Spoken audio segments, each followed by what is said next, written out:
This is Assassin's Creed Shadows. We're here on Xbox Series X. Be sure to like the video, subscribing is great as well. So this is the latest entry in the Assassin's Creed franchise, with it being more of a focus on the large, massive, open-world style that we saw initially kicked off with Origins, and then continued with Odyssey, and then, of course, Valhalla being the most recent massive scale Assassin's Creed game. Of course, we've had some different experiences over the years too that have continued this styling and aesthetic.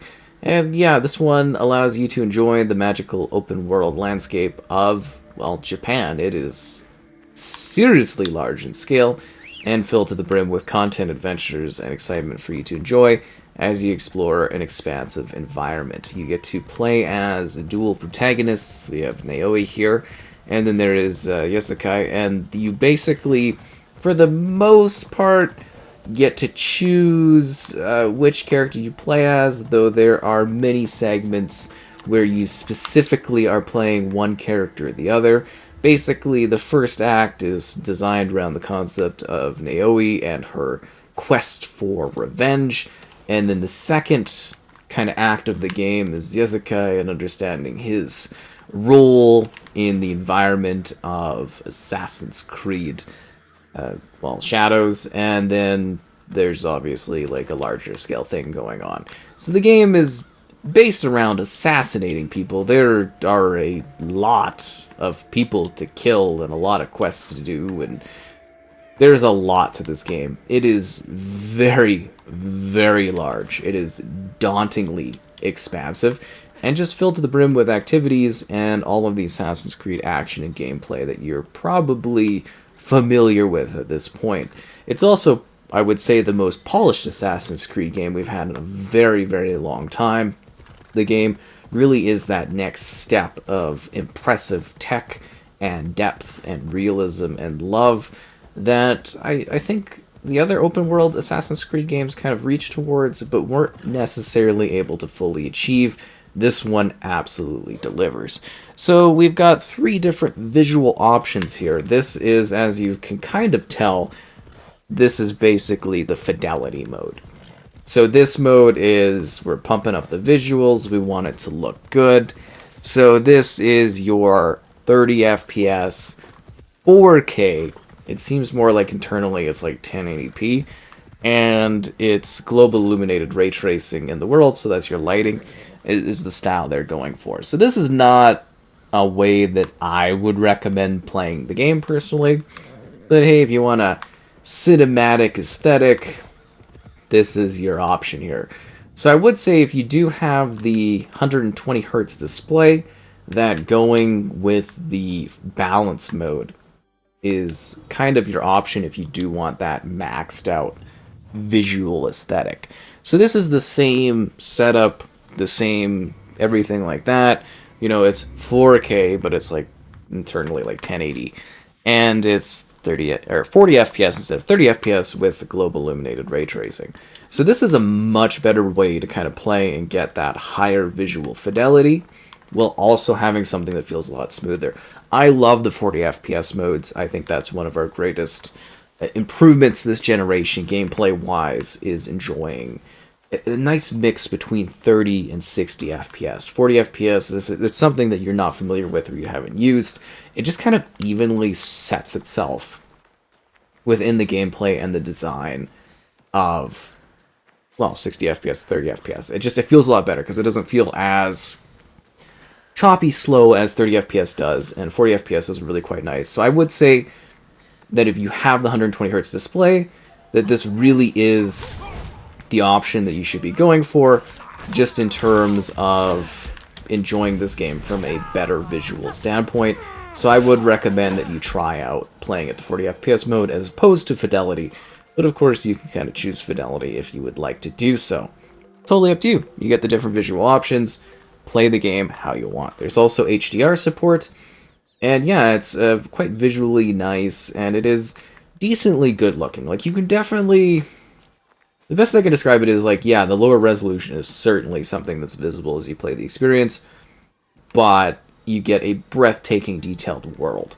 So like when you played something such as, say, Odyssey or Valhalla, a lot of the game was kind of like empty when you got into places. Like, yeah, it had some breathtaking places and some cool cities, but this place has some breathtaking cities, very cool places, and filled to the brim forests. Like, every inch of this game is ridiculously detailed and impressive. Like, it really is genuinely an impressive technical showcase. Like, this game is fantastic. This is really the ultimate version of the Assassin's Creed formula of an open world. I messed up. Oh, that sucks. Still wanted to kill you. Okay, you get to escape. It is what it is. No, seriously, like, when you're going across these mountains, the forests are actually filled with not only, like, life and critters and stuff moving around, but particle effects and trees and branches. Like, the foliage is just stunningly in-depth and detailed. I know it sounds weird, but if you spend time hiking, you spend time going in forests. When you play the older Assassin's Creed games that are like this, it's like, yeah, the open worlds are incredible, yeah, the games look great, everything's fantastic. But when you're going in these places here, these little offshoots, it doesn't really feel real because it just feels blank and empty. But seriously, if I come here, and it's awkward too because you're not supposed to move through forests in this way. Like, I can go through all of these spaces, and you can tell, like, there's trees, and there's plants, and there's, like, bamboo that you can cut through dynamically. And it's silly moving through the environment like this, but I just wanted to showcase that if you're like, oh, I'm going to do, like, a shortcut, I'm going to, like, go across a mountain to get to this objective that I need to get to, you're going to feel as though you're actually moving through a much more realistic and detailed forest. And I think that in itself is truly quite remarkable that they were able to achieve that from a technical standpoint. So the game also has, we're going to move to performance mode and kind of play the rest of the game at that sort of setting there, and like I mentioned, HDR and everything. But yeah, it's just like, it's incredibly detailed, but it also has seasons. So as you play the game, seasons are going on. And if you're like wanted because, oh, they found you in one season and they're like mad at you in another, whatever, you will basically have, you know, the option for a new season to pop up, and then in that new season you will be able to be like, you won't be wanted anymore. And that's kind of how they're doing things, is this dynamic of a changing of time across the game. Also, when you're doing regular objectives, regular experiences, time will change. Time will go on. And the world will adjust itself according to the time that is happening, you know, in your particular season, and that in itself is just a really cool change of pace. Like, they've done a lot of work, and we've talked a lot about it in this like video, just about like the technical details of the environment and the world, because they spent a lot of time really refining that. So as far as gameplay, it's very much your typical Assassin's Creed experience.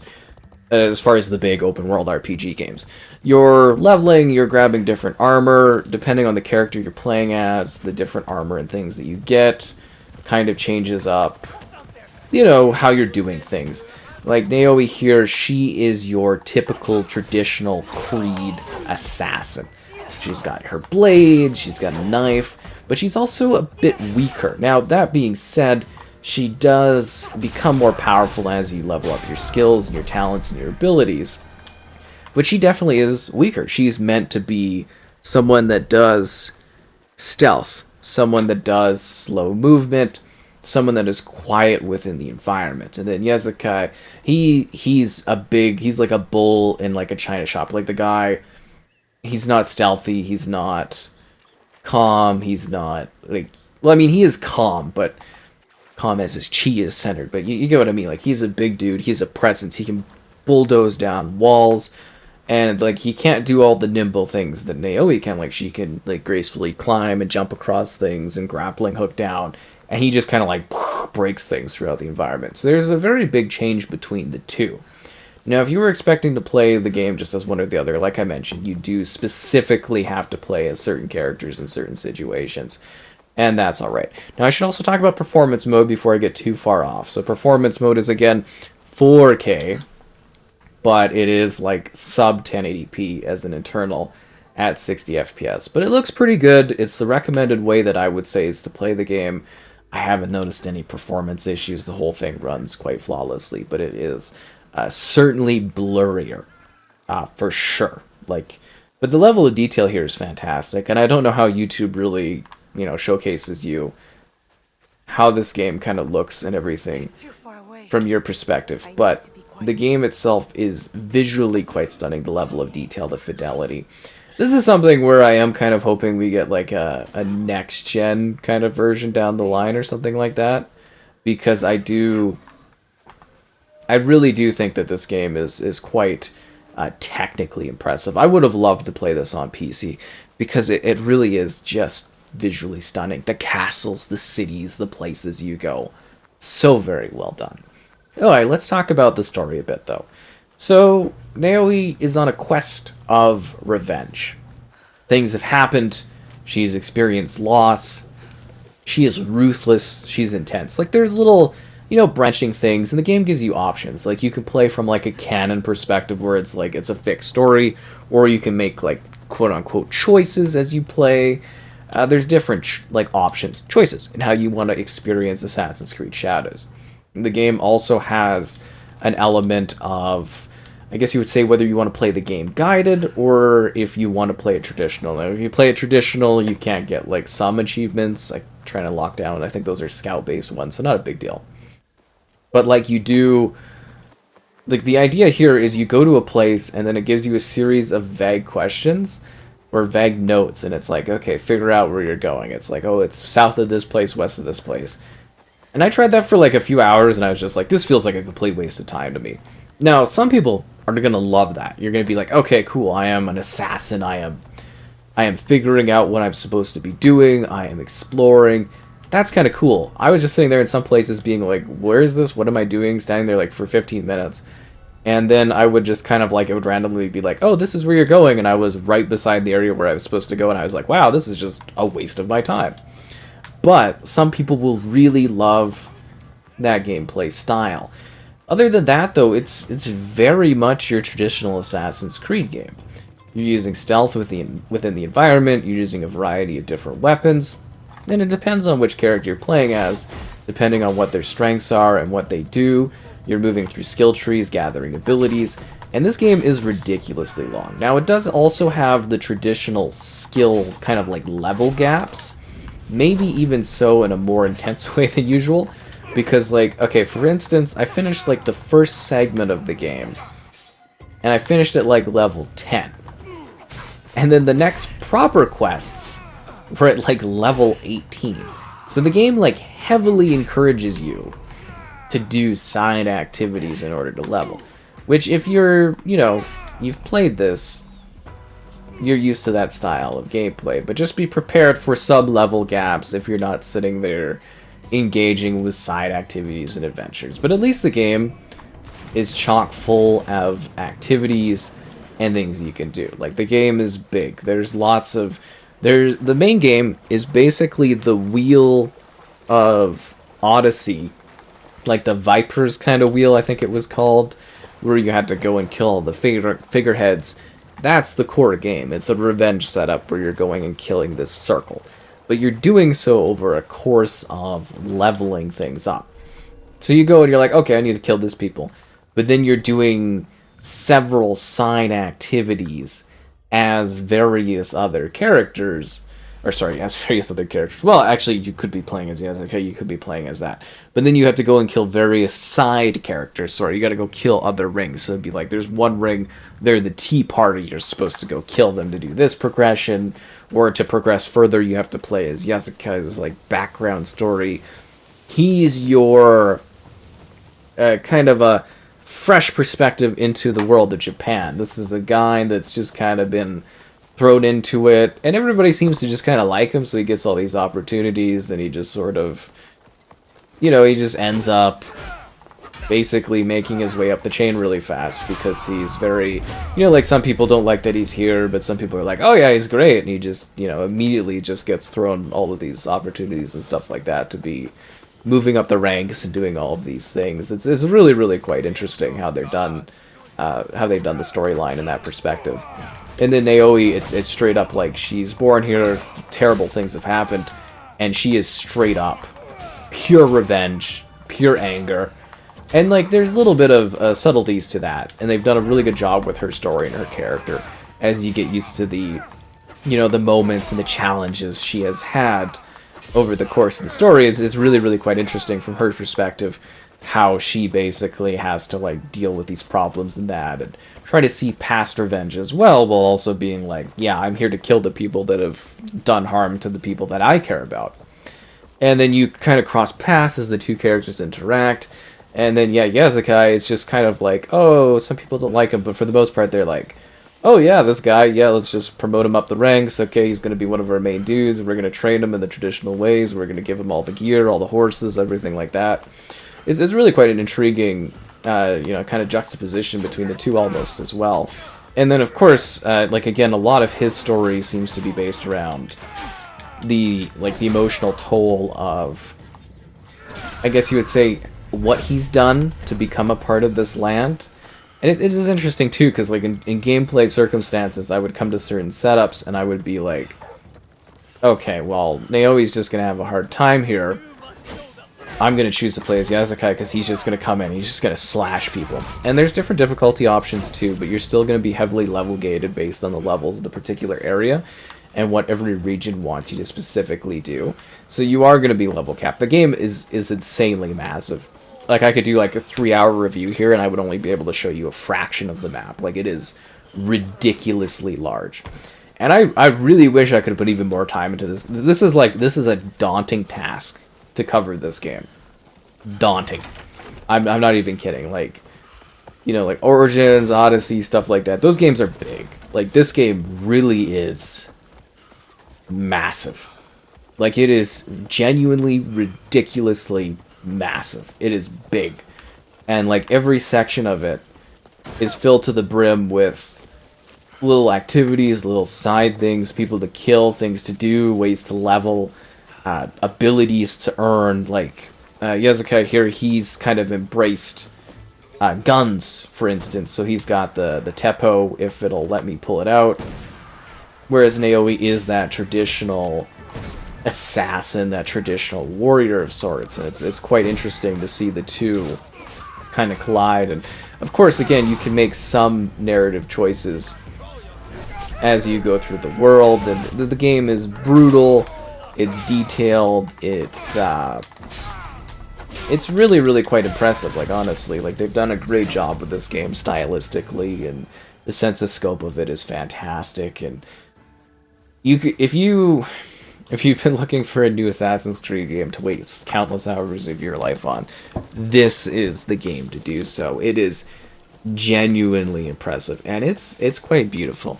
I do wish we were hitting higher technical visual bounds, but, you know, this is like flawless performance. Technically, this is very, very well done. They nailed it. They really did. Like, this is a pretty perfect Assassin's Creed game. And, like, it is also to formula. It is also like, wow, I've got to, like, you know, deal with level gaps, and that's kind of annoying. You know, the traditional, like, Ubisoft thing these days where you can't just, like, really do story. You have to do, like, oh, I gotta collect armor, I gotta do this stuff. Like, that is the game. And like I said, there's accessibility options, there's tweaking settings, there's all kinds of things, but that core formula of their open world style is still here, and that in itself is getting a little tiresome. Kind of reminds me of Avatar, where I was just sick of like being forced to get gear in that and do side activities when I just want to engage with the story. Like older Creed games.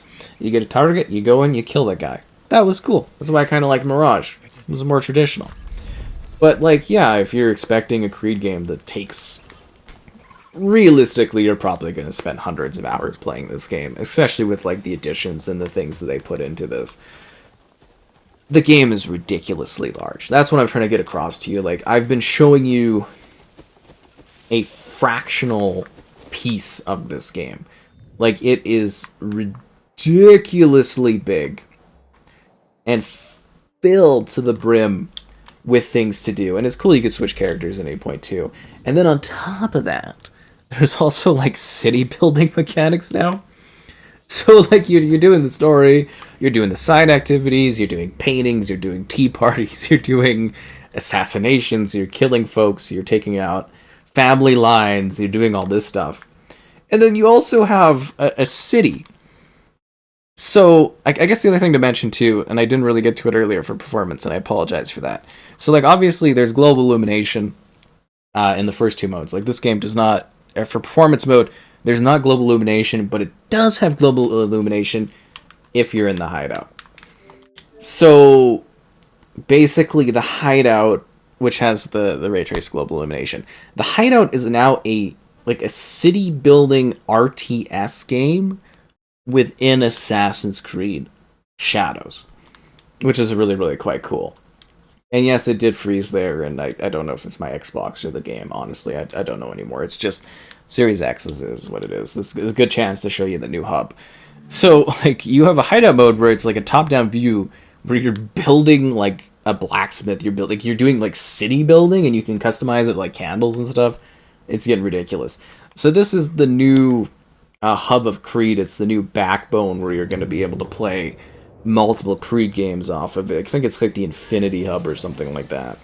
It's actually perfect timing for that to happen. So you can see, like, Valhalla is this era, then Mirage, and this is the new backbone of Assassin's Creed. This is basically like an Animus system, and so that's something to showcase there. And the game all loads pretty fast. You still get the traditional endless Assassin's Creed world of loading and whatnot, and yeah, you know, it's your traditional thing, but everything loads up fast. For a massive open world, this game is incredibly impressive for its scale. And then, of course, weather and that, too. This game is quite amazing. And the story perspectives and the character and everything like that, very, very well done. It allows you to play the game how you want it to be played. It allows you to choose things how you want it to be played. I guess my big disappointment is literally I felt like I did not have enough time to sit here and like really roll through just the full scope of this game because it is ridiculously large. So it's got some cool elements because, you know, it's got that, oh, you need to figure out what you're doing in order to complete challenges, and then it's got other stuff that's like, oh, it's, you know, like a good challenge, some stuff stealth, and then you're grabbing materials to build up your base. There's a lot to love here, and there's a lot to enjoy. Oh! Another thing I found too is, like, during missions, they don't seem to refill your health rations, which can be a little annoying because you'll be like, oh, got no health, and then they never give you rations, so you're just kind of like some checkpoints and stuff. You get can be a little challenging. But yeah, I think, you know, if you keep your leveling up, you do lots of side activities, you love enjoying that game aspect and element of play, you're going to be sitting there endlessly playing Assassin's Creed Shadows. It is by far the largest, it is the most polished of the Assassin's Creed games in the modern era. Yeah, no, they've got some impressive stuff here. I deserve that. That was a good reach. No, that really was. That was very well done. But yeah, you could spend... I mean, I don't think you can even realistically rush the main story, because the game literally forces you to do side activities and side content. And it just adds to a full scope experience. But I love that they dove into the culture of the area. You learned a little bit about the customs and traditions and everything of this area, and the setup in the world of it. And the castles are so cool. They're so winding. There's so many different like areas and aesthetics and places that you visit. And so many cool challenging setups and so many different tools and weapons that these two characters have. Very, very well done game. This is yet another excellent release within this year. I don't really have complaints about it. Like, again, like it is in line with those previous Assassin's Creed games. I don't think they really mix up the formula a whole lot, aside from those that are maybe being like, oh, I want to go and, you know, have that sense of freedom where I just have to figure out where everything is. And, you know, they have that for you if you want to do that.